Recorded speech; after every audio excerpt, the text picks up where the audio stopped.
myself to you. All right, now, Jesus' Sermon on the Mount, let me give you the broad perspective. We don't have time to get into the particulars of it, except to say this.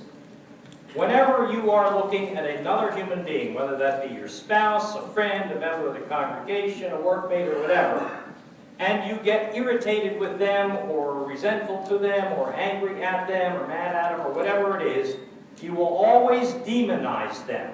That is one of the points that Jesus is making.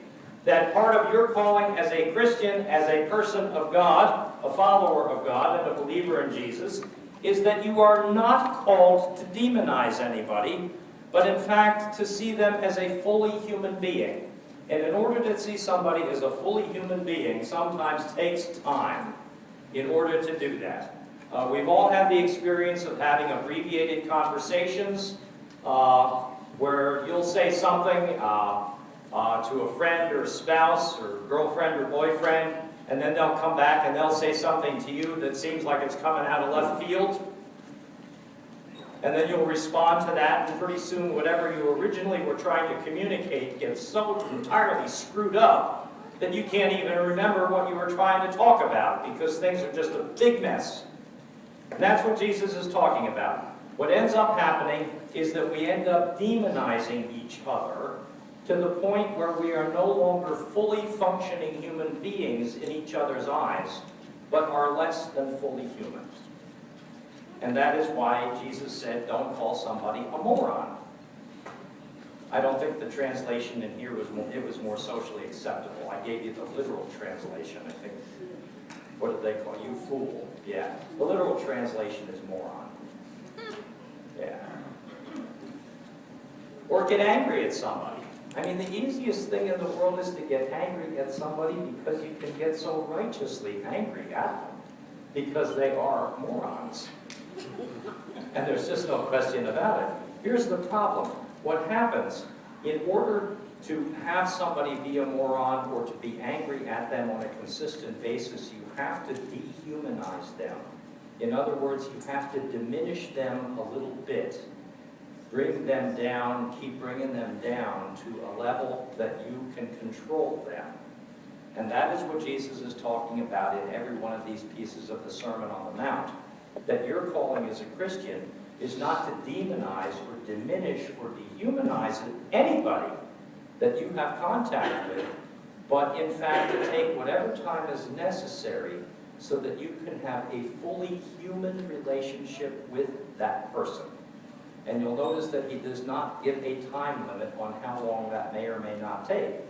It's just what it is. It's what you do as a follower of Jesus. You take the time necessary so that you're always, while you're functioning and understood as a fully human being, which is you appreciate as much as I do, you want to give the other the same exact opportunity as you have been given. And Jesus goes at that here by talking about it in three different ways. The spiritual gifts that you've been given to handle that task of humanizing the people that you relate to by means of humility, by means of justice, and by means of peace. And those are the three spiritual gifts that he would understand as leading to that kind of humanizing aspect of relationships. And that is your call and mine as followers of his, and what he talks about in this section of the Sermon on the Mount. And now I'm going to shift gears for a second here. There's a footnote. I take it you all remember, I just came across an article I had clipped out from the end of November of last year that they found Dolly the llama.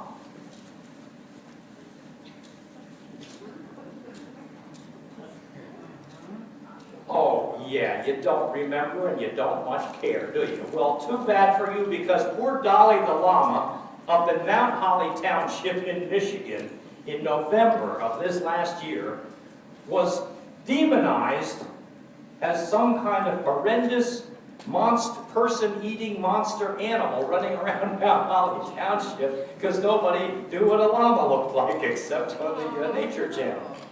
So they went after Dolly, poor Dolly, like the wraith from hell she was. And when they finally realized what it was, somebody took a picture of her, and then they finally realized it was a llama who was lost. who had escaped from the owners. So after a 6-month journey, being considered one of the demons from the underworld, Dolly Lanois was reunited with her family and is living happily ever after. See how easy it is to demonize things? It doesn't take any brain power at all to do that.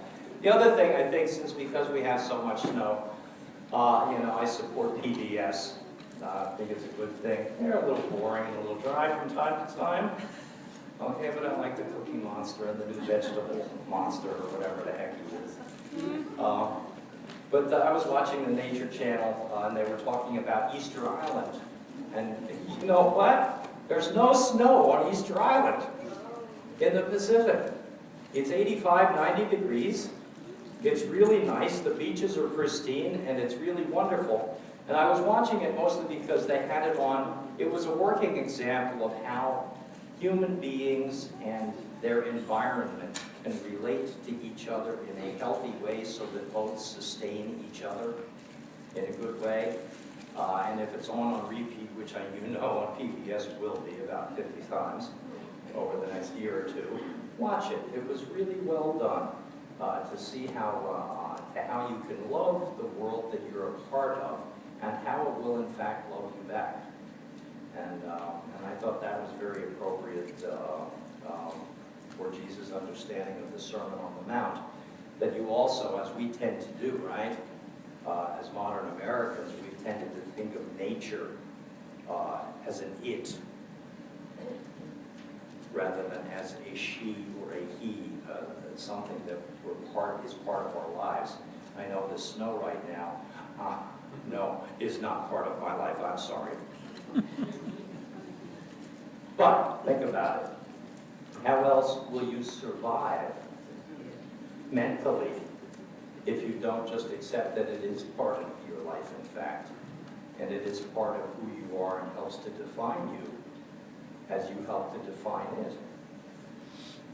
It can be a demon, a wraith from hell, or it can be just something which is blanketing the earth and killing off all the annual weeds, which you're going to be very appreciative of from the springtime, and also getting rid of a lot of insects which have been imported from the south due to warmer climates up here. They will not survive the winter, and you will be very happy about that too come spring. But like I said, coming to terms with your neighbor, the environment, was why I watched that show on Easter Island. The other thing, of course, is Valentine's Day passed. I take it that everybody gave it a good shot. At least tried to do something with it. I don't know. I take it you've heard some of these professions of love. I was looking at them and collect them just for my own amusement. I've not used all of these with Sheffy, simply because I probably wouldn't be standing here. I love you more than a dog loves his bone. That's a lie? That's a lie. That's a lie. That is a lie. It really is. It's met with a great deal of affection, Anthony. I know. I know. I love you more than the Cookie Monster loves cookies. I love you more than a rapper loves his rhymes. I love you more than a rhino loves his horn. I love you more than words can say. I love you more than I love myself. No way. I know. That's what I was thinking. Yeah, that's true. I think any of us who say that to the others probably lying through their teeth, and they just, try and not to, maybe for the moment. And I love you more than a cat loves catnip. Yeah, that's not so good. Oh well. Well, anyhow, I was also talking to one of our members who is away, living out of state in the big city, and she wanted to fool around with her boyfriend and just see how Valentine's Day was going to go. So this is what she was going to do. I have not talked to her since, but I'm really curious. She said that when he called her, she had given him directions to get to her new apartment, and she said this: you come to the front door of my apartment complex, where I live, and you look for apartment 14A. And with your elbow, push button 14A. Come inside, and you'll find the elevator is on the right. and with your elbow hit 14. And when you get out of the elevator, you'll find my apartment on the left, and with your elbow hit my doorbell, and I'll open the door for you. And the boyfriend says, you know, that sounds really easy to find, but why am I hitting all those buttons with my elbow? Oh my God, you're not coming empty-handed, are you?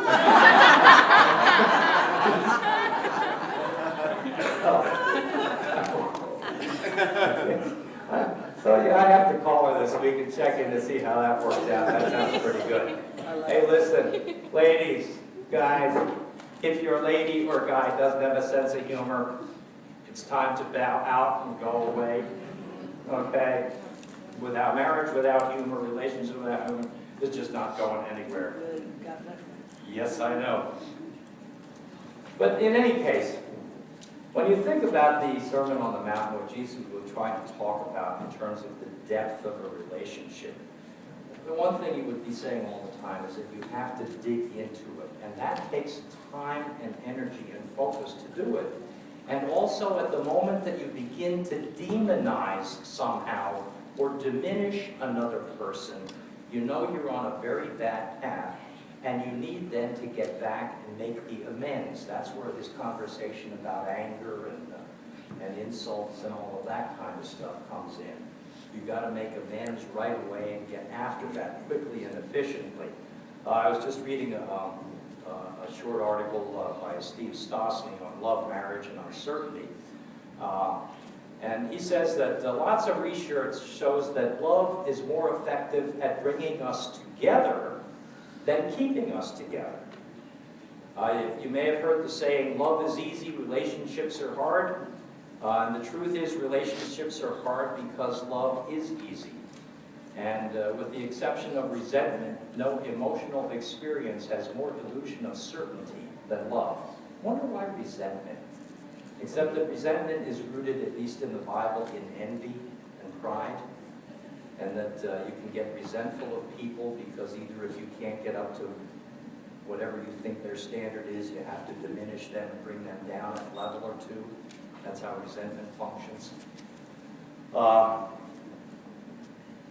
But that is precisely the point that Jesus is making in this section of the Sermon on the Mount, that you don't resent and diminish the other person, whoever it is, for their sake, but also for yours, so that you don't diminish yourself, but become a person who is envious and prideful and resentful and those kinds of qualities which are neither helpful nor particularly useful in the world in which we live. Now, let me just finish with a little description here from Clarence Jordan, who wrote the Cotton Patch Bible many years ago.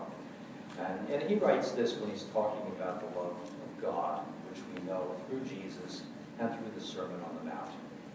God doesn't go by the kind of arithmetic that you and I go by. God has never learned to deal in fractions. God didn't get that far in school. I think he's like my father, who had 10 children, and many a time I thought, well, with a family this big, Daddy can't love me that much. I can only claim 1/10 of his love. But my father loved me with all of his love. There's no fraction in it. You can't break it up into pieces. And God wants to love the whole human race. He just can't deal in fractions. And so Jesus is saying to all of these people in the Sermon on the Mount, who might have been griping and mumbling about the fact that he was talking to all kinds of people and relating to all kinds of people of all different social circumstances, he was saying, well, I just can't help it. God has a sentimental attachment to all of his people. And whether you like it or not, God loves them all, loves you all. And it seems to me that if you're precious in God's sight, they ought to be precious in yours too.